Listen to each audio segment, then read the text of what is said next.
bienvenida de nuevo a mi invitada de la semana pasada y como dije en ese momento, una entrevista no fue suficiente, necesitamos dos. Así que hoy es la segunda parte de mi entrevista con mi querida Xenia Díaz, que me acompaña desde Madrid, de España. Querida, gracias por regresar, que vaya que hubo una aceptación muy positiva a esa primera parte. Gracias, gracias, gracias. Gracias a ti otra vez por volver a invitarme, por proponer una segunda parte. A ver si tenemos tercera, cuarta, quinta, las que hagan falta, porque quedan muchos temas. Es un Claro que placer y una sí. alegría enorme volver a hablar contigo. Claro que sí. Por cierto, antes de ir al aire estábamos hablando de nuestras mamis. Entonces, le mandamos saludos a mi mami, mami Marta, y a la mami de Xenia, la señora María Eugenia Nuna. Señora Nuna, saludos. Señora Nuna, muchos saludos desde San Diego. Bueno, y desde todas partes del mundo que la escuchan. Mira, antes de empezar el episodio, que vamos a hablar de muchas cosas, retos de la crianza, estilos parentales, relación con el niño y herramientas, no solo de los médicos, sino de la familia. Y aquí vas a hablar desde tu perspectiva como pedagoga, ¿no? Desde lo que estudiaste y como mamá, obviamente. Es más, ¿lo dije bien? Yo creo que sí, ¿no? Pedagogo, sí. Igual yo además ya me estoy Pedagoga. inventando palabras, no pasa nada. No, no, no, Eh, perfecto. Motivación extrínseca e intrínseca, ¿no? Sí. Eh, Cómo la sociedad tiene que cambiar la mirada a la diversidad, que eso es súper importante, y mensajes para llevar.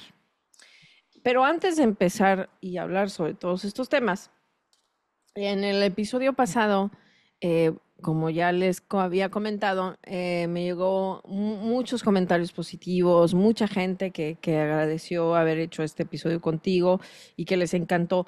Y me llegó una pregunta de la doctora Carolina Toro en Colombia, en Medellín, que me dijo, y ahora sí que voy a leer exactamente lo que me dijo, así que si ven que estoy viendo hacia el lado derecho mío, es porque voy a leer su pregunta en mi teléfono.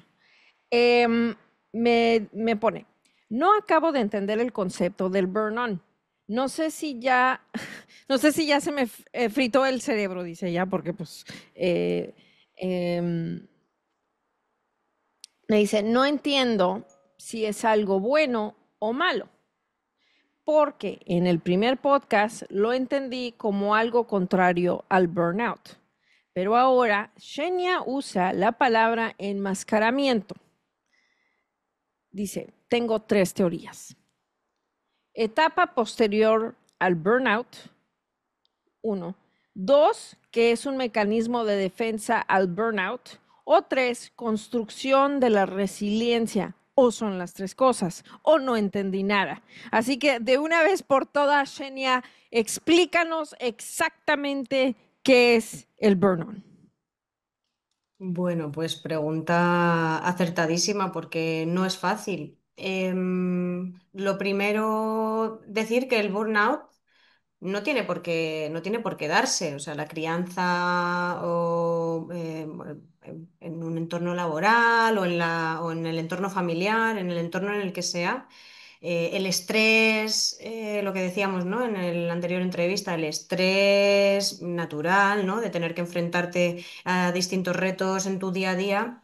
Es una respuesta natural. El problema viene cuando esto se hace habitual y se cronifica, ¿no? El estrés crónico al final es lo que es negativo.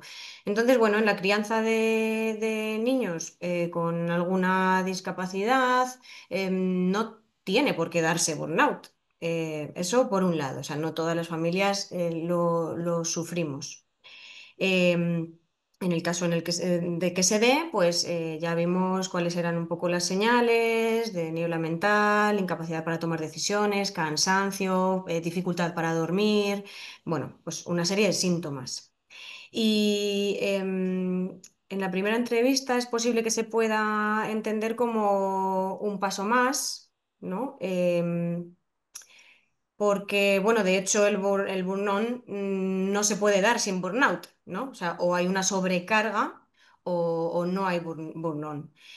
Y efectivamente hablamos de enmascaramiento de todos esos síntomas del burnout, de sobrecarga.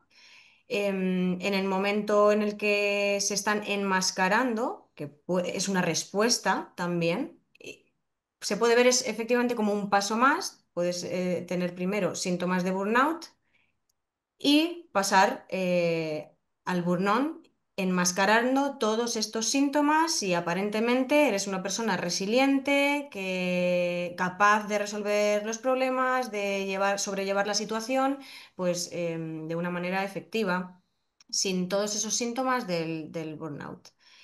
Lo que pasa es que cuando tapas estos síntomas, pues es evidente que el problema incluso puede ser mayor, ¿no? Porque no te estás dando cuenta de toda esta sobrecarga, no la estás atendiendo, ¿no? Y tu cuerpo está reaccionando en lugar de sacando a la luz todos esos síntomas de sobrecarga, pues lo que estás haciendo es enmascararlos.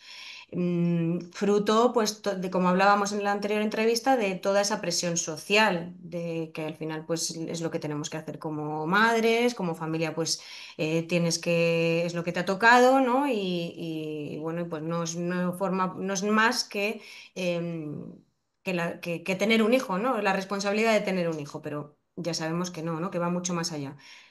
Entonces, ese enmascaramiento que puede estar siendo visto como resiliencia, pero también puede ser efectivamente esa resiliencia, y es lo que decíamos, que se puede convertir en resiliencia si tenemos el soporte necesario y los recursos necesarios para poder sobrepasar todos esos síntomas del burnout y no tener sobrecarga y poder tener un apoyo familiar del entorno, un apoyo del equipo de profesionales, tener la información necesaria. Bueno, pues todos estos síntomas que estén sostenidos incluso por las instituciones, ¿no? Por las ayudas, los servicios de apoyo. Y entonces en ese caso sí que estaríamos hablando de resiliencia y no de estar enmascarando y tapando síntomas que vas arrastrando de todos estos retos. Entonces, a ver, recapitulando a ver si lo entendí bien. El burn-on en sí, como lo describes ahorita, sí es algo negativo porque es un enmascaramiento de los síntomas del burnout, o sea, del cansancio, del estrés, de todo esto, pero se puede convertir en resiliencia Eso si es. hay apoyo del entorno hacia las familias, hacia la mamá, el papá o la familia, o como sea que la familia esté constituida Ujú. se convierte en resiliencia si tienen todos los apoyos, soportes de todo tipo. Pero en sí es algo negativo porque es un enmascaramiento de los síntomas del burnout. Estoy Exacto, correcta. sí. Son estos mensajes de pues yo puedo con todo, soy fuerte, esto no necesito ayuda, ¿no? Todos estos mensajes al final están o pueden estar enmascarando, obviamente, pues una sobrecarga que no está siendo sostenida y enmascararlo, pues al final puede ser incluso a veces más perjudicial, ¿no? Vale, Porque estamos tapando esos síntomas y mentalmente, pues sabemos que esto no es positivo. vale, ok. Entonces, gracias a la doctora Carolina Toro, le mandamos saludos hasta Medellín, Colombia, y a toda la gente que me escucha de Colombia. Ujú. Gracias, gracias, gracias por su pregunta. Y bueno, ahora sí vamos a empezar con los temas que había dicho de antemano, ¿no? Al inicio del episodio. Y quiero empezar hablando sobre los retos en la crianza de un niño que no tiene una niñez típica, ¿no? Así que descríbeme tu día a día, tu perspectiva, cómo lo vives, cómo es, cómo ha ido cambiando, ¿no? Con el tiempo, o a lo mejor no cambia, a lo mejor se mantiene. ¿Cómo es? ¿Cuáles son algunos de esos retos en la crianza de un hijo en tu perspectiva con una discapacidad? Bueno, pues efectivamente las necesidades y los retos van cambiando a lo largo de las distintas etapas, ¿no? Desde ese primer diagnóstico y esa etapa de duelo que durará lo que dure. esas etapas del duelo, ¿no? No esa etapa, esas fases del duelo que duran, pues efectivamente lo que dure en esto en cada caso es completamente diferente. Los retos a los que te enfrentas desde el minuto uno, si tienes esa suerte, ¿no? de tener un diagnóstico, porque si no tienes un diagnóstico, pues obviamente las dificultades son mayores, ¿no? Las dudas, las incertidumbres, la búsqueda de respuestas, la sobrecarga de si realmente estás haciendo lo que es positivo, lo que no es positivo para tu hijo, si estás dando lo mejor de ti. em, entonces, bueno, pues al principio depende mucho, ¿no? De tener ese diagnóstico, de tener las herramientas, de tener la información o no tenerla. Bueno, pues los retos evidentemente van cambiando. Mm, Al principio te encuentras con pues ese shock contra las expectativas que tú tenías. Y bueno, pues de ahí puede venir también mucho todo lo que hablamos siempre de la una menor deseabilidad social, ¿no? Porque tú tienes unas expectativas como madre de cómo va a ser tu familia, cómo va a ser tu crianza, cómo va a ser cómo va a ser tu maternidad, cómo va a ser tu, bueno, todo, ¿no? Y luego pues te encuentras que todo es diferente. Y ahí pues surgen, dentro de todas estas partes del duelo, pues esta sensación o estas percepciones, ¿no? de no ser deseables socialmente. Te encuentras fuera de los grupos de padres, de las conversaciones típicas de las preocupaciones que tienen otras familias. Em, bueno, pues de ahí viene un poco toda esta parte de la baja deseabilidad social, que es una característica pues principal, ¿no? De las familias que acompañamos este tipo de dificultades, ¿no? Hablando de hecho del burnout, pues es muy curioso, ¿no? Cómo se estudió precisamente a un grupo de madres cuidadoras de niños con discapacidad. Fue de hecho pues premio Nobel Elizabeth Blackburn, me parece, ¿no? Brown, eso es, premio Blackburn. Nobel de Medicina, que descubrió pues este envejecimiento de los telómeros, que es como el final de la cadena de ADN, pues lo descubrió estudiando a madres cuidadoras de niños con discapacidad, ¿no? Entonces así un poco surgió el estudio, evidentemente, pues tiene muchísimos más entresijos, pero bueno, pues de ahí viene las dificultades a las que se enfrentaba este grupo de madres hacía, de hecho, este burnout que envejecieran a nivel de, pues bueno, pues hasta ese nivel, ¿no? De los telómeros, a nivel genético. Entonces, esto es súper curioso y esto pues lo cuentan en un documental como la deseabilidad social es un factor muy importante y más ahora en este mundo de redes sociales, ¿no? Que tenemos esta necesidad de gustar, de pertenecer, de ser aprobados, ¿no? Bueno, pues todo el que tenga un hijo con discapacidad siente en algún momento las miradas, em, el rechazo, y bueno, pues de ahí esta característica. Mm, Hago una breve interrupción, Shania. ¿Sientes que tu círculo social después de ser madre se ha hecho mucho más pequeño? O sea, que tienes menos amistades, te sientes aislada, te sientes incomprendida, te sientes que por ahí, y lo mencionas en conversaciones que tuvimos, ¿no? Obviamente, síndrome del impostor.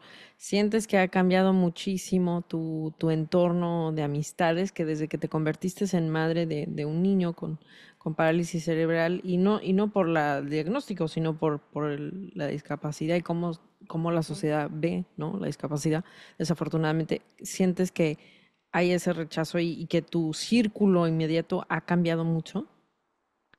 yo no siento ese rechazo, no he sentido afortunadamente ese rechazo, no he tenido que pasar por esa situación de mi entorno cercano. Sí que he vivido situaciones de rechazo, ¿no? Pues y de ver las caras de las personas, ¿no? Pues al mirar, pues eso, el DAFO, ¿no? Que lleva mi hijo, o ciertas conductas y te miran, ¿no? Pues como si fuera tu culpa que no estás haciendo pues eso, que tu hijo se porte como se tiene que portar. Esto seguramente cualquier madre que lo escuche, tenga el tipo de crianza que tenga, se va a sentir identificada porque bueno, pues una vez que eres madre, tu círculo, tus prioridades evidentemente cambian, tus horas de sueño se disminuyen, al final tus recursos los dedicas mucho más a cosas que ahora tienen mucha más prioridad para ti y tu vida cambia por completo, ¿no? Yo es verdad que no he sentido afortunadamente ese rechazo, evidentemente los retos, como hablábamos, ¿no? De la crianza, pues toda esta burocracia, todo este periplo administrativo, toda esta sobrecarga de terapias, de horarios, de hacer malabares con tu tiempo y con tu dinero, pues eso evidentemente te aleja un poco más de la vida social de lo que ya te aleja pues ser madre En general, típica, ¿no? Por así decirlo. sí. Entonces, bueno, pues yo no he tenido esa sensación, sobre todo de mi círculo más cercano, pero la realidad es que, pues, la sociedad todavía no acompaña de una manera muy respetuosa todo esto y sí que es, pues, muy frecuente que haya mayor aislamiento social en este tipo de familias. Y lo que tú decías, el síndrome del impostor, por supuesto, te cuestionas mucho más tus decisiones como madre, te cuestionas no solamente en la crianza, sino pues en todas las terapias, lo que hablamos el otro día de nuestro rol dentro de las terapias y frente a los profesionales. Y entonces, pues esto también nos hace tener pues unas creencias que muchas veces, bueno, las creencias, esto también me gusta decirlo, que nos surjan estas creencias o que nos sintamos aislados o que nos sintamos menos deseables socialmente, no quiere decir que realmente la sociedad o nuestro entorno cercano nos esté lanzando ese mensaje. Puede ser, o sea, las percepciones son libres, pero bueno, sí que son fruto pues, de una cultura y de unos mensajes que se nos han ido metiendo durante muchos años y muchas generaciones de lo que tiene que cómo tienes que ser como madre, cómo tienes que ser como amiga, cómo tienes que ser como todo, ¿no? Y más en este tipo de circunstancias. Entonces, em, de lo que, recapitulando lo que mencionabas, y algo que no mencionaste, pero sí quiero que regresemos a ello, ¿qué tienen que ver los diferentes estilos parentales, Pues por esto es ejemplo? una cosa muy curiosa también, ¿no? Estudiando los distintos estilos de crianza, Ujú. pues también podemos ver diferencias entre las familias, vamos a llamarlas, para no estar todo el rato, ¿no? Nombrándolas diferente, vamos a llamar familias típicas, ¿no? Y familias atípicas, que no sé muy bien si muchas familias pueden a lo mejor sentirse identificadas con este término o pueden sentirse descalificadas, ¿no? Pero bueno, para hacerlo más sencillo. Pues se ha visto también que varían, ¿no? Y que los estilos de crianza, pues son diferentes. Mm, Vemos que hay distintos factores que determinan al final el estilo de crianza, ¿no? El estilo parental. Y básicamente son tres, ¿no? Cómo equilibras o cómo balanzas eh, el apoyo, la autonomía y la autoridad. ¿Cómo manejas esto en tu día a día con tu hijo? Cómo le apoyas en sus situaciones diarias, en sus conflictos, a nivel emocional, a nivel bueno, de las necesidades que él tenga, cómo afrontas o cómo manejas su autonomía y cómo manejas la autoridad, ¿no? También en tu familia. Entonces, dependiendo de estas tres subescalas, por así decirlo, pues se forman distintos estilos de crianza. Según se des más apoyo, menos autonomía, pero más autoridad, pues vas a tener un estilo de crianza que si tienes, le das mucha autonomía, pero muy autoritario, ¿no? Esto es lo que, cómo fluctúa y da lugar a los estilos de crianza. Vale. Entonces tenemos también, pues básicamente tres, los que darían lugar al estilo más autoritario, en los que pues la autoridad está sobre la autonomía que tú le das a tu hijo y le das poco apoyo, es decir, pues hablando así pues más llanamente, le exiges mucho. Vale. A la hora de vestirse, pues no le ofreces ayuda porque tiene que hacerlo, o eres muy estricto con los horarios o con las normas, no eres flexible. Otro estilo también sería el permisivo. Mm.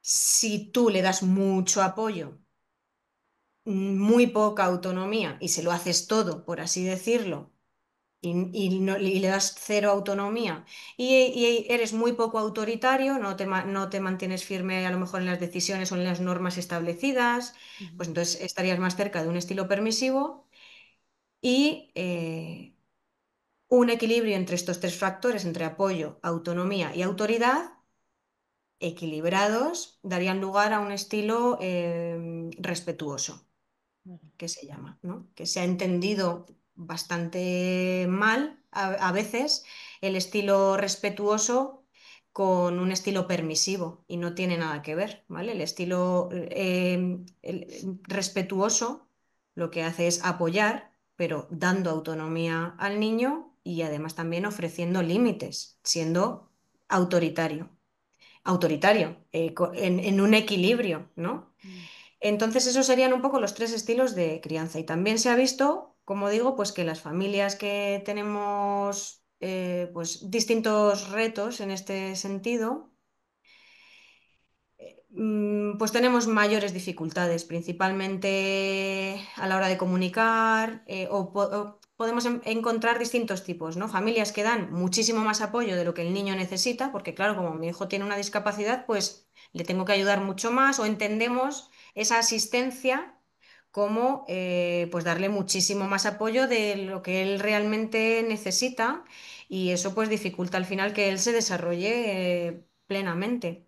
Mm. Em, y le damos por ello también pues muy poca autonomía, em, si es que se lo hacemos todo. Y también se ha visto que en la subescala, por ejemplo, de autoridad, somos menos autoritarios. Entonces, digamos que hay un desequilibrio entre estos tres factores que, bueno, pues entonces nos dan lugar a estilos de crianza que también pues, nos ponen en mayores retos, lógicamente, porque no tenemos muy claro o tenemos una percepción equivocada de cuál es la mejor manera de comunicarnos con nuestros hijos, de apoyarles, de ofrecerles autonomía, pero también autoridad, ¿no? Y esto también pues, es muy importante que los profesionales, por ejemplo, que tengamos un diagnóstico, un pronóstico un poco más claro, por ejemplo, ¿no? Si yo sé, porque los profesionales me han informado de lo que va a ser capaz mi hijo, pues obviamente le voy a ofrecer la autonomía o voy a intentar apoyarle en la medida justa para que él pueda desarrollarse plenamente, ¿no? Lo máximo posible dentro de su pronóstico. Y también, pues, por ejemplo, en esta parte de ser menos autoritarios o más autoritarios, pues también entra en juego pues todas las creencias que tenemos, ¿no? De cómo tenemos que ofrecer límites a nuestros hijos, ¿no? Y cómo la discapacidad, cómo vivimos la discapacidad, según cómo la vivamos, pues vamos a ser más autoritarios, menos autoritarios, Vamos a ofrecer mayor autonomía, menor autonomía o mayor apoyo y menor apoyo. Y esto es muy importante también saberlo y darse cuenta de realmente cómo me estoy enfrentando a este diagnóstico, a estas dificultades y luego veremos si es que lo que estoy haciendo es intentando trabajar y eliminar esas dificultades o lo que estoy es centrándome en potenciar todas las habilidades que mi hijo sí que tiene. Esa sería un poco la consecuencia de todos estos estilos de crianza. O sea, ¿por qué es importante? Pues porque ofrecer un acompañamiento respetuoso va a dar muchas más posibilidades de que pues, nuestros hijos al final se desarrollen plenamente. Em, eh, eh, pero digo, no soy madre, pero me imagino que sí es complicado encontrar ese balance de decir, es que sí quiero ayudar a mi hijo y es que no, y es que qué hago y qué no hago, ¿no? Hablando de mí, por experiencia, y espero que mami no se enoje conmigo, pero mami fue muy como mamá helicóptero, ¿no? Todo quería hacer por mí, todo así, súper, no te preocupes, yo hago todo, ¿no? Este, y es complicado porque, bueno, em, creo que, y otra vez, ojalá que no se me enoje, como siempre estaba yo en el hospital, ¿no? 18 operaciones, ya te imaginarás, pues viví en el hospital. Creo que siempre vio como esa Azucena enferma, ¿no? Esa niña enferma, esa niña débil, esa niña, pues, Ujú. frágil, ¿no? Entonces, eh, siempre como quiso ser esa mamá, y fue, ¿no? Mamá helicóptero hasta que yo como a los 19 años dije, no más. Pero es complicado y no, es una observación, vaya, no es una, Sí, no es es que una es muy crítica. difícil. Es, Es muy es difícil complicado esto. encontrar ese balance, ¿no? Em, No es imposible, pero es muy difícil. Y además es que los retos, lo que decías, si son los mismos, pues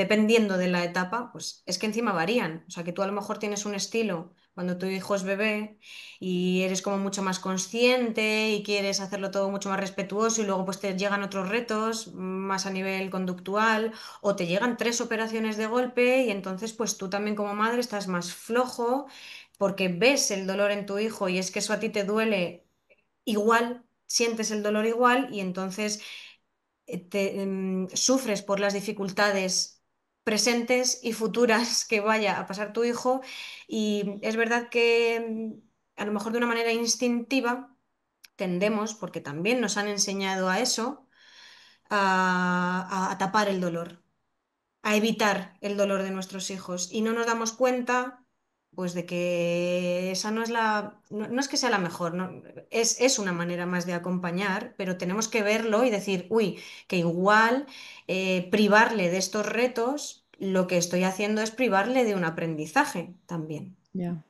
Y bueno, pues mi hijo va a pasar muchas dificultades y lo que siempre digo, que ojalá venga y pueda volver a encontrar un refugio, una palabra de apoyo y una palabra de aliento, porque no voy a poder resolverle ni el 50% de los problemas que tenga, simplemente pues voy a poder ser un soporte más bien emocional, ¿no? Para que pueda al final desarrollarse pues lo mejor posible como persona. ya, Entonces, es lo esto que, espero que pues otras familias les sirva, ¿no? También para abrir debate, para poder hablar entre nosotros. Esto lo hablamos muchísimo en los grupos de familia y hablar entre nosotros de en qué punto estamos.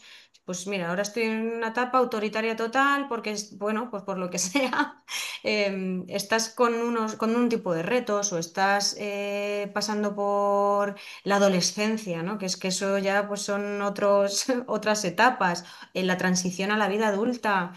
También depende mucho, pues, si tienes una niña o si tienes un niño, educación sexual, bueno, pues muchos temas que en la crianza, pues es que no somos psicólogos, ni somos, bueno, pues somos madres o somos padres y según te van apareciendo los retos, vas aprendiendo lidiando con ello. con la poca información y la poca cultura que tenemos de crianza respetuosa.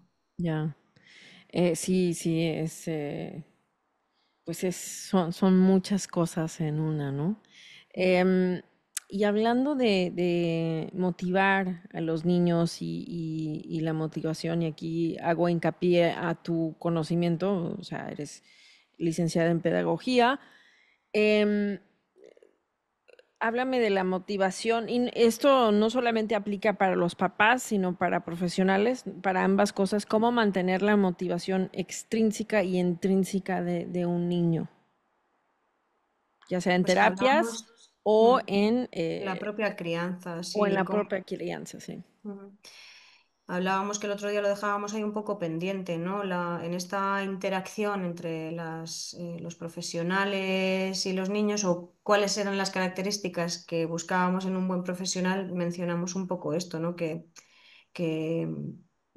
sepa cómo motivar a mi hijo, ¿no? Que sepa y que conozca o que sepa leer qué cosas le motivan y qué cosas pues le pueden gustar o qué cosas le pueden unir para al final crear un vínculo, ¿no? con el terapeuta. Y efectivamente pues sirve también para las familias. Lo que hablábamos un poco entre centrarnos en las dificultades o centrarnos en las potencialidades, pues va a influir mucho en la motivación, ¿no? En cómo motivemos y qué tipo de motivación estemos tocando, ¿no? La responsabilidad que tenemos como adultos o como terapeutas o como madres o padres frente a un cerebro en construcción, ¿no? Pues es enorme y conocer cómo funciona, por ejemplo, pues este circuito de recompensa cerebral o en qué se diferencia la motivación intrínseca y la extrínseca y en qué puede estar influyendo esto al final en el potencial motor, ¿no? para los terapeutas o, bueno, pues en conductas de resiliencia, si lo hablamos a nivel más familiar, es interesante. Entonces, bueno, pues para saber un poco o ubicar en qué consiste, sí que hablamos y sabemos. Hay algunos estudios, ¿no? que hablan y dicen que los niños con alguna discapacidad pues presentan niveles más bajos de motivación. Y esto pues es muy interesante, ¿no? Porque luego nos vamos a cómo el niño forma sus percepciones, cómo el niño forma su autoconcepto, cómo el niño enfrenta su discapacidad, el niño o la niña, y cómo luego pues esto se puede ver como bueno, pues conductas futuras que obviamente repercuten, ¿no? Porque como hablamos, estamos tratando de un cerebro que está en construcción. Viendo bueno, pues que los niños con discapacidad presentan niveles de motivación más baja, esto influye pues, en su persistencia, no solamente motora, su persistencia cognitiva. Esto quiere decir que tienen pues, menor tolerancia a la frustración, ¿no? Cuando se enfrentan a algún reto y no te sale, pues tienes más posibilidades de desechar la tarea y no volver a intentarlo. Y bueno, pues como terapeutas ya sabrán, ¿no? que el número de repeticiones o el número de veces que te enfrentes a una determinada tarea es fundamental para mejorar, ¿no? Y como, bueno, para trabajar los objetivos terapéuticos. Entonces, bueno, sabiendo y teniendo esto en cuenta, que podemos tocar en función de si estemos moviendo o movilizando la motivación extrínseca, externa, o la motivación intrínseca, la interna, eh, podemos saber pues, por qué un niño a lo mejor pues, no persiste tanto, por qué un niño se ve que no disfruta tanto, ¿no? Porque también influye en el placer de dominio, que se llama, en la capacidad de disfrute, de enfrentarte a retos aunque no te salgan, ¿no? Es que esto es muy importante para el aprendizaje. Eh, Se dice, ¿no? que un niño, pues por caerse, no pierde las ganas de correr, ¿no? Y eso es porque tiene una motivación interna para realizar esas actividades y lo hecho es que nacemos, nuestro cerebro hecho para hacer y para motivarnos de manera intrínseca. El propio aprendizaje es nuestra motivación. Y fallar y volver a intentarlo, pues también alimenta, ¿no? nuestras ganas de mejorar o de saber también cuáles son nuestras limitaciones, porque esto no se trata de intentando, intentando, intentando, si quieres puedes. No, a veces no vas a poder. Pero si tu motivación es intrínseca y no es extrínseca y no depende de la aprobación de nadie, tú no vas a tener la sensación de fracaso si no te sale algo y no vas a creer que depende todo de ti, de si quieres puedes. Y entonces si no te sale es por tu culpa, porque no lo has intentado. No porque realmente tengas una percepción correcta de cuáles son tus limitaciones, que todos las tenemos. Y entonces, pues hay ciertas cosas que no vas a poder hacer. Yo, hay muchísimas cosas que no voy a poder hacer en mi vida, como andar haciendo el pino puente, por ejemplo. Pues si no me sale, no voy a pensar que es que yo estoy mal hecha o que tengo algo malo en mí o que no merezco, ¿no?, la aprobación de los demás. Entonces Pero es es más muy complicado en importante. niños, ¿no? Porque no tienen ese concepto. Totalmente. Y aparte es que se lo están construyendo. Mm, Se están construyendo su autoestima en base a lo que los demás piensan de ellos, en base a lo que los demás les dicen. ujú, Y esto pues tiene también muchas repercusiones. Los niños con alguna discapacidad también pues presentan niveles más altos de burnout también, que los niños también presentan, tienen este estrés crónico, mayores dificultades para las habilidades sociales, mayores creencias negativas también sobre sí mismos. ujú. ¿No? Y entonces es que pues tenemos que saber dónde estamos, qué tecla estamos tocando cuando tenemos esta interacción con los niños. Bueno, pues en el caso de la motivación extrínseca, ¿no?, para que se pueda entender todos los sistemas de puntos, los halagos, todo lo que sea centrarse en el resultado, simplemente el decir muy bien, ¿no? Lo primero que decimos a un niño cuando aprende a andar, en el caso de que aprenda a andar, o bueno, pues si va con un andador, ¿no? ¿Qué le decimos? ¿Qué se nos viene a la cabeza cuando da sus primeros pasos? Pues le decimos, Aplaudes o te pones feliz. Sí. muy bien. Y le aplaudes y le animas, ¿no?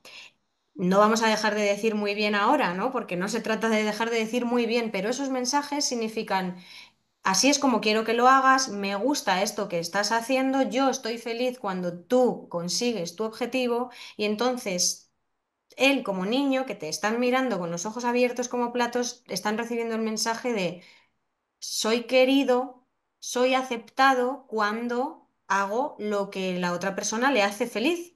O sea, esto es externo total. En lugar de decir, wow, después de 3 días intentando subirte, has conseguido dar tus tres pasos. Bueno, claro, si es un bebé, pues no te vas a poner aquí a explicarle todo el proceso, ¿no? Pero es mucho más sencillo, ¿no? Es mucho más sencillo eh, simplemente mirar, observar, ver qué es lo que está pasando y centrarnos en el proceso, disfrutar del proceso más que centrarnos en el objetivo. Y tendemos mucho como padres y como terapeutas a ofrecer trucos, ¿no?, para conseguir objetivos, ¿no? Cuando hagas esto, entonces te doy esto otro. O si, venga, una más y ya eliges el juego que tú quieras. Esto es todo trucos, trucos para que hagan lo que yo quiero, Ya. ¿no? Evidentemente tiene que haber unos objetivos terapéuticos y tiene que haber, ¿no? Bueno, hablando de familias, pues tiene que haber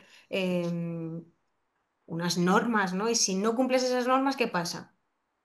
¿Te castigo? ¿No? ¿Qué enseñamos con el castigo? Que siempre decimos, no, no enseñamos nada con el castigo. Pues sí, estamos enseñando muchísimas cosas y estamos dando muchos mensajes. Y ahí lo que vamos a conseguir, pues probablemente sea venganza, resentimiento, rebeldía, retraimiento, ¿no? Esa es la respuesta ante el castigo. La conducta a lo mejor se va a eliminar, pero de esta manera. Retraimiento, que deje de hacerlo, no significa que haya aprendido nada con un castigo, ¿no? Y mucho peor, pues venganza, resentimiento, rebeldía. Entonces, quiero decir que es muy importante, ¿no? Ese mensaje y esa manera de interactuar con el niño, si estamos ofreciendo recompensas, si estamos ofreciendo premios, promesas, ¿no? Esto pues se ve muy bien también en experimentos que se han hecho con niños, ¿no?, que les dejan solitos con golosinas, en un plato de golosinas y les dicen que, bueno, pues les prometen más, ¿no? Que si no lo tocan, pues y cuando vuelva, el examinador sale de la sala y cuando vuelva le va a ofrecer más. Y es cierto que esta recompensa, poder posponer tus necesidades inmediatas, el mayor tiempo posible, es un reto como niño, pues obviamente enorme, pero bueno, es un predictor de muchas cosas en el futuro. Entonces, vamos a ver de qué manera enseñamos a posponer esas necesidades inmediatas, ¿no? Pues si es esto con trucos de luego te voy a dar más chucherías, entonces a ver si, claro, es más fácil controlarte, es mucho más fácil, ¿no? Controlar la conducta así que ofreciendo realmente pues un soporte y acompañar el proceso y elogiar el proceso y el esfuerzo y la valía de la persona por quién es, no por lo que hace, ni por cómo lo hace. Pero tengo que hacer y perdón que te interrumpa, Xenia, por lo que estás diciendo, o sea, bueno, tengo dos preguntas. Creo que eso requiere un cambio de lenguaje, ¿no? También, de, como tú dices, bien hecho, o qué bien lo estás haciendo, a, no sé, Qué o sea, horror, sí. o sea, ¿cómo, cómo logras, o sea, es un cambio de lenguaje y de mentalidad, ¿cómo cambias? Por ejemplo, dame un ejemplo en el que tú en tu vida cotidiana motivas a tu niño sin usar trucos ni sin usar eh, recompensa inmediata Ujú. por ahí para los papás que estén escuchando y que sí hagan eso, ¿no? Muy bien hecho, ya agarraste tu primera cuchara. Bien, qué bueno. Entonces, ¿cómo vas cambiando eso, ¿no? O cómo lo modificas Es para muy que... difícil, porque estamos, aparte, bueno, claro, cualquier hito, y más en niños, ¿no? Con discapacidad, cualquier logro sabe a medalla de oro. Entonces es muy difícil.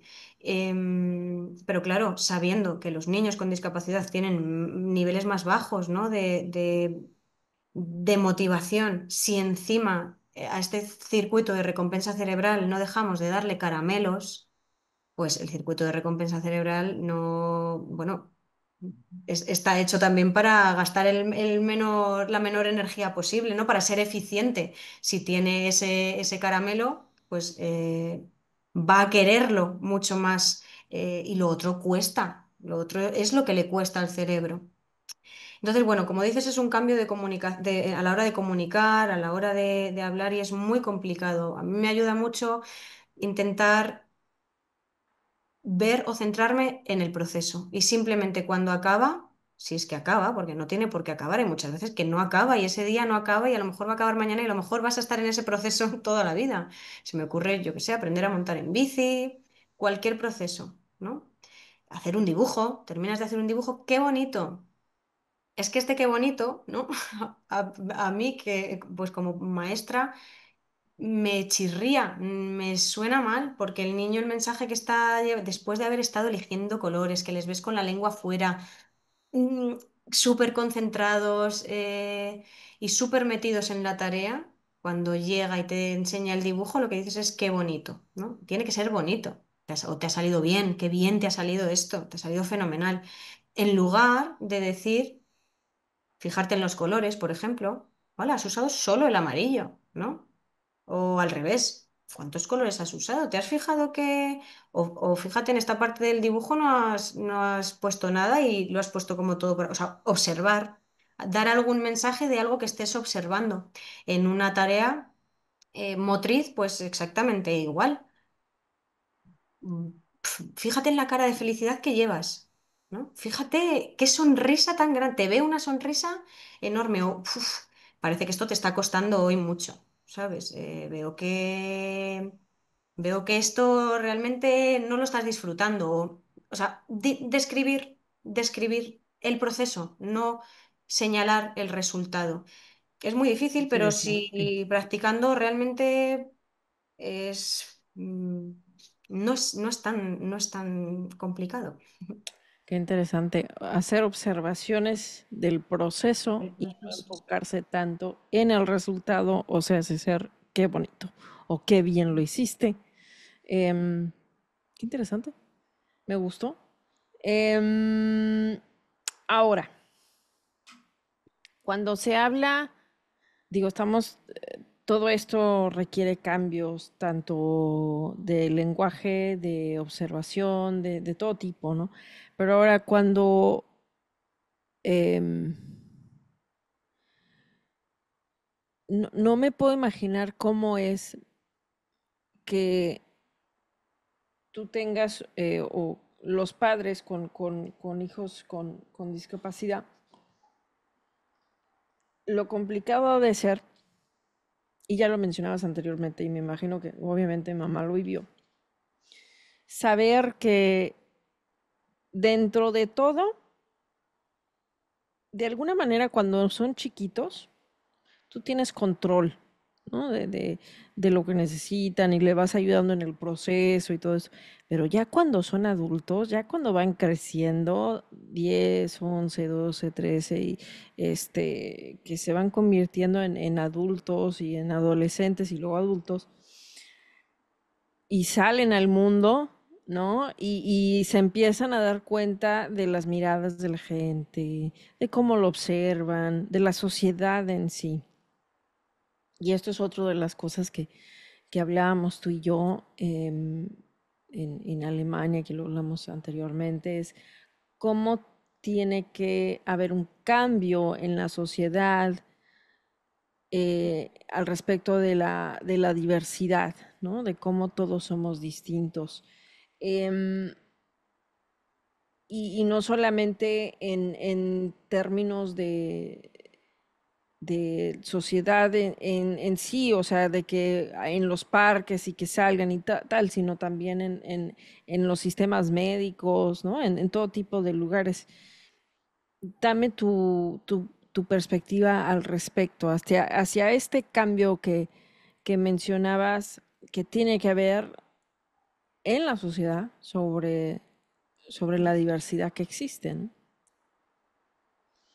Uf, es que son temas, es un tema muy, muy amplio, ¿no? Muy amplio. Y yo con mi dispersión espero no divagar mucho. Voy a partir de la idea que teníamos, de la que estábamos hablando un poco de la motivación, porque yo creo que eso es fundamental. Y creo que el mayor cambio, viendo un futuro cercano, acerca de cómo la sociedad vive e incluye la diversidad, porque ahora mismo la diversidad, o la inclusión más bien es simbólica, te vayas a la institución que te vayas, mundo laboral, la inclusión es simbólica. En el sistema educativo, la inclusión es simbólica. Vayas al entorno al que vayas, la inclusión es simbólica. Es un concepto que, bueno, todavía no sabemos muy bien cómo encajar. Precisamente si conseguimos em, que las personas, las propias personas, creo que el cambio va a venir de las propias personas con discapacidad y de las que acompañamos y vivimos alrededor de todo esto, porque somos las que realmente bueno, tenemos más conciencia, ¿no? De todas estas necesidades de cambio. Si precisamente a una persona con discapacidad, hablando de niños y hablando de niñas, tú les favoreces el que vayan elaborando su propia imagen personal y su propia autoestima a partir de la motivación intrínseca, cuando llegue a un colegio, cuando llegue a unas miradas, cuando llegue a un parque, cuando llegue a un grupo de amigos, cuando salga al cine, cuando se va a enfrentar a esto desde la auténtica normalidad de haber, bueno, pues de tener las herramientas que toda esta motivación intrínseca desarrollan, ¿no? Y mueven, porque tú no necesitarás aprobación de nadie. o bueno, obviamente la adolescencia, mundo adolescencia, cualquier psicólogo, ¿no? que me esté diciendo, dice, bueno, adolescencia, cerebro adolescente, catástrofe de nuevo. Pero la infancia ya sabemos que es la base, es este cerebro en construcción. Y es donde se forma la personalidad, ¿no? La autoestima. Y si realmente somos capaces de acompañar y de sostener esto de una manera respetuosa con la infancia, es que no sabemos la repercusión que esto tiene, pero es que es enorme. Es tan enorme como que tiene la capacidad de luego, en un futuro, poder mostrar a los demás, sí, soy diferente, mm, somos todos diferentes. Es que esa es la idea final. Yo ando así, tú haces esto así y no hay ningún problema y todos somos valiosos y todos necesitamos pertenecer y contribuir. Pero es que esto o lo has vivido de niño o luego la sociedad tal y como está, pues a ver dónde nos sueltan y a ver cómo arreglamos esto, porque es muy complicado. Entonces, por eso parto un poco de esto de la motivación, que es una de las cosas, ¿no? de las que podemos hablar, la motivación intrínseca, la extrínseca, simplemente también para que reflexionemos como profesionales la responsabilidad tan grande que tenemos, que es que son niños que pasan la mitad de su vida en terapia, que son niños que la mitad de las interacciones que tienen y sobre todo las primeras, durante los primeros años de vida, están con profesionales terapeutas, más que en el parque con los amigos. Sí. En Entonces, la otra entrevista, perdón que te son, entreviste, en la otra entrevista me dijiste algo que se me quedó grabado, que es que tu hijo, la única interacción en parque con niños ha sido una y el resto ha sido con puros terapeutas y terapias y no sé cuánto, o sea, en lo como que que va su del primera año. amiga, sí, que su primera amiga, ¿no? Hablábamos de eso, la primera amiga de mi hijo es su fisioterapeuta. Es su fisioterapeuta. Evidentemente pasamos tiempo en parque, o sea, vamos a ver, socializamos y pasamos ocio, intentamos tener ese balance, difícil balance entre ocio, terapias, ¿no? Lo que hablábamos el otro día. Hay familias que no se lo pueden permitir, hay realidades muy diferentes. Y esto pues también hay que, no por eso estas realidades tienen que estar todas dentro del concepto de discapacidad y de las necesidades básicas de cualquier ser humano que son conexión, pertenencia, importancia y contribución. Ya.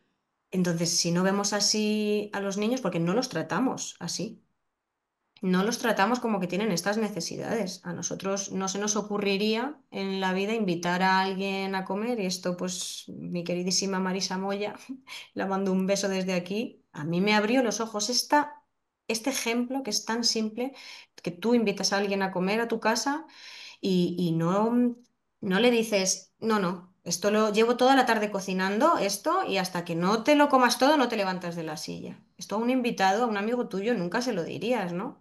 Hay cosas eh, y comentarios que tú nunca jamás a otro adulto le hablarías así. Estate quieto, ¿eh? Como me vuelvas a hablar así, no nos imaginamos tratando así a otro adulto, pero a un niño sí está completamente normalizado. Entonces, pues esto es un aspecto mm, crucial para mí. Gracias por compartir mucho de lo que tú vives en tu día a día y sí, efectivamente hay tantas cosas, la crianza de un hijo en sí es complicada, ¿no? Ya el ser mamá, ¿no? Es complicado, es todo un reto.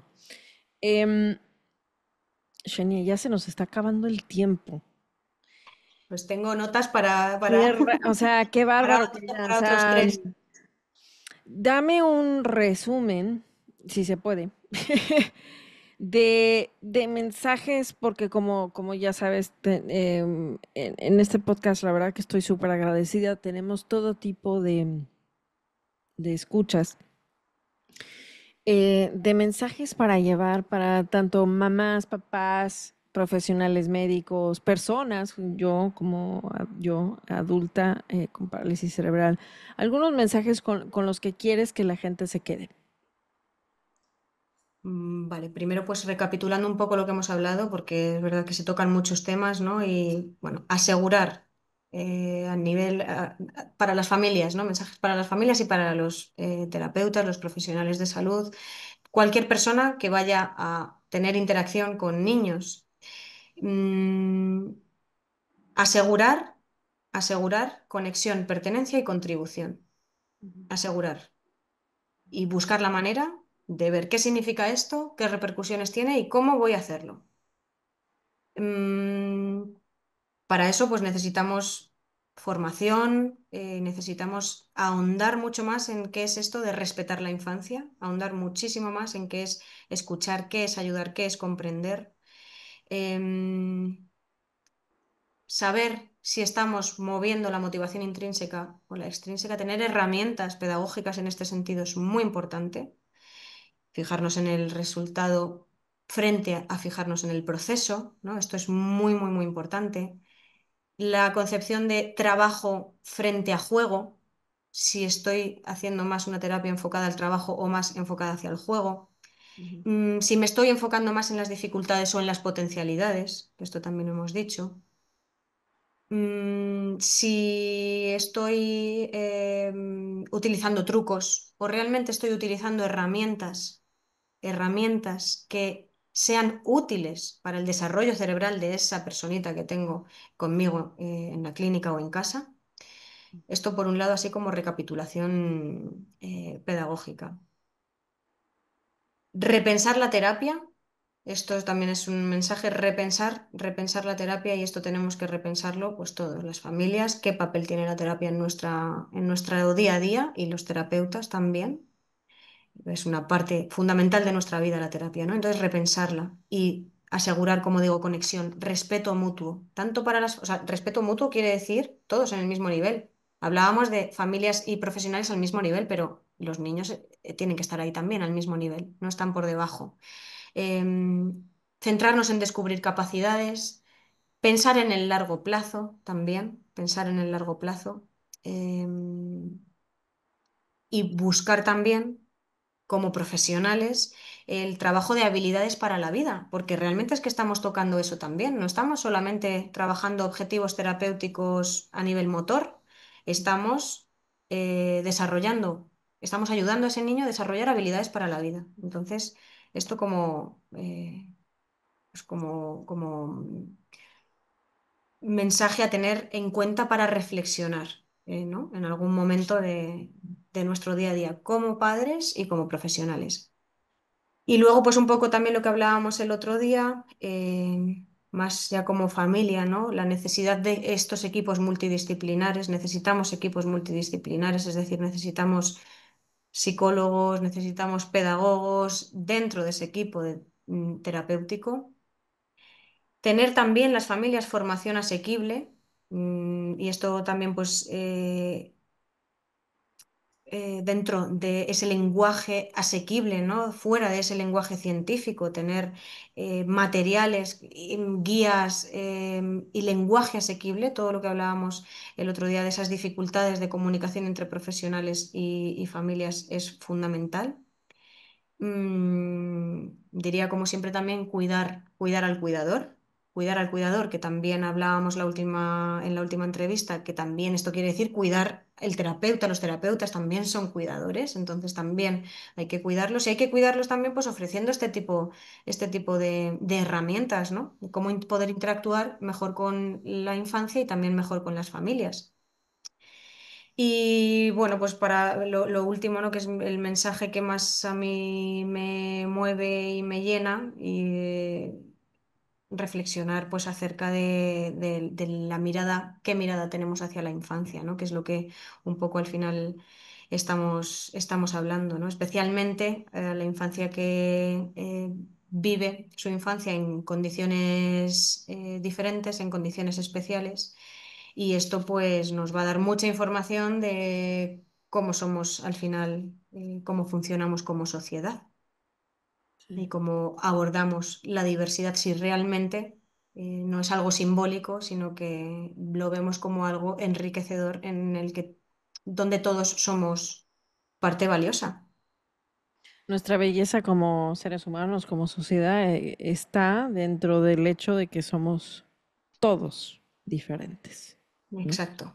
Nadie es igual y hay que, sí, dijiste es algo hace un ratito de que muchas veces la inclusión es muy simbólica, ¿no? Mm. Entonces, sí, hay que dar una mirada realmente crítica hacia ese lado y realmente estamos siendo inclusivos, realmente estamos apoyando o más que apoyando, pero viendo la belleza de la diversidad que existe en todos nosotros, todos los niños, Ujú. porque a veces eso sí es complicado. Y luego si le agregas, por ejemplo, yo, en mi caso, ¿no? Que esto ya es muy, muy personal, pero yo, Shenia, tengo 18 operaciones en las piernas. Tengo 18 cicatrices en las piernas. Entonces, y no son chiquitas, son de centímetros, son de 15, 18. Entonces es complicado cuando la sociedad te dice, oye, ponte esta crema para que ya no se vea esta cicatriz. Ya en general, ¿eh? O sea, las mujeres, por Sí, ejemplo, que nos sí es dicen, lo que no, hablamos de ponte esto tapar para el que no. dolor, Sí, tapar lo exacto. diferente, Sí, mm, para tapar porque, arreglar lo sí, que está mal. exacto. Entonces, ya cuando todavía te tienes que enfrentar a eso, no sabes lo que a mí me costó verme al espejo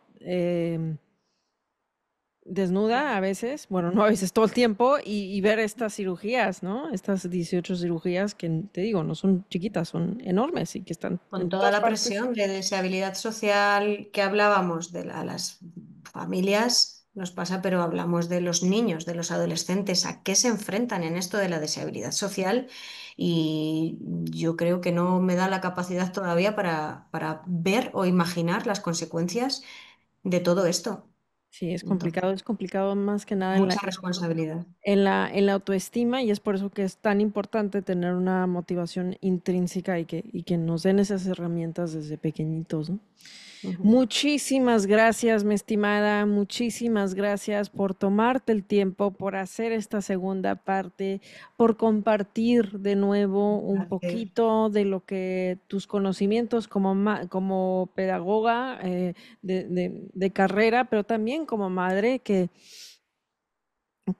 muchas de las personas que nos escuchan se pueden ver identificados y lo sé porque me llegaron muchas respuestas muy positivas ante el primer episodio o la primera parte que tuvimos. Gracias, ha sido un Muchas gracias a placer. ti. Es la Una tercera, alegría. pero va a haber varias. eh, Ojalá. sí, claro que Ojalá que sí. haya muchas dudas, que haya muchas preguntas. Yo, bueno, siempre te digo, ¿no? Mi dispersión, yo empiezo con un tema, me voy a otro porque me toca tanto, me hace también pues un poco volver a esa vulnerabilidad, ¿no? Que ya eh, obviamente pues he intentado sobrepasar, ¿no? De la mejor manera posible. Me toca muchísimo, muchísimo de cerca y entonces me emociona y me resultan temas tan vitales, Ujú. tan importantes y que espero de verdad que lleguen y que surja curiosidad y que lleguen muchas preguntas y que surjan muchas reflexiones. Las espero abierta y muchísimas gracias por de nuevo abrir el micro. Espero verte muy pronto. Claro que sí, no, para mí es un placer, para mí es un placer. em, Tener este espacio, ¿no? Abrir el micrófono a historias como la tuya y como la de tantas mamás, porque creo que ahí, allá afuera se escuchan tantas cosas, se ven tantas cosas, pero muchas veces no hay espacios, no hay foros para que los padres con niños, con crianzas atípicas, realmente compartan sus vivencias, ¿no? Sí hay las conferencias, obviamente, como la que estuvimos en Heidelberg y todas estas cosas, pero es complicado que haya espacios como este y la verdad que para mí es un honor poder tener este pequeño foro, este pequeño podcast, bueno, que ya se está Estás escuchando haciendo un cada vez más. trabajo súper importante. Muchas gracias Gracias. por toda la energía, además que llega, aunque estemos a kilómetros al otro lado del océano, llega tu energía y llega todas las ganas y el cariño que le pones. Ay, gracias, Muchas querida. gracias. Ha sido un placer y como siempre digo, de lo más bonito que me toca en este podcast, que la verdad nunca me lo imaginé, es la gente extraordinaria que me toca conocer y de la cual estoy profundamente agradecida que me tenga la oportunidad de cruzarme en el camino. Es la tercera entrevista de muchas por venir, de otros temas que seguramente tendremos. Gracias a todos los que nos han escuchado en esta segunda parte de Milla Xenia y los espero en el próximo episodio de Parálisis Cerebral Respuestas. Esto es todo por hoy. Gracias por acompañarme en otro episodio más de Parálisis Cerebral Respuestas. Si tienes alguna pregunta sobre la parálisis cerebral en español o inglés, por favor envíala a mi sitio web www.azucenagarcia.com. Gracias.